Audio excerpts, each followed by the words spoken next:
And so when something like this happens, it's like a major shock to your system. Like you have to address the reality, the vulnerability of your situation. How did you process that and go through that? I still don't think I have fully, if I'm honest. Yeah. In fact, I think it's actually almost harder when you come out of the other side of it, when you feel like you've won, if that makes sense. Right. Again, when I look at the kind of that high speed crash to some extent, you run on adrenaline because you're just like, I've got to stay alive, I've got to stay alive, I've got to stay alive. You are, and I was in that sort of mental state for the best part of a year going through, although it wasn't like having a millisecond crash where you bounce down the road. It was like a constant thing of, I've got to have more treatment.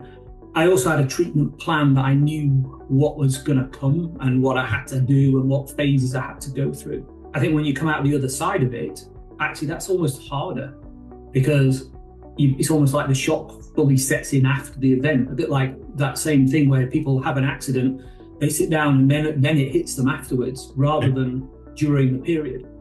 I think the piece for me is one, I want to try and give back as much to some extent. I know a lot of this is cliched, but I also think, well, to be honest, I've earned the right to be cliched. Yeah. So, I've got the sticker and the badge, and I've had my near-death moments. Yeah. But I think it prioritizes how you look at not just your own personal life, but also you look at business life, work life. It changes your focus on things. It also, because it's almost like, imagine this has disappeared completely, literally in the blink of an eye, or your life has changed significantly. What's the impact of that? It creates some strange thoughts in your head. And I also found a lot of it is you go back to even the most simplest of things.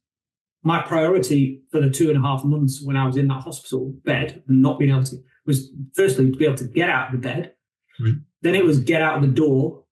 Then it was go downstairs and stand outside in the sunshine.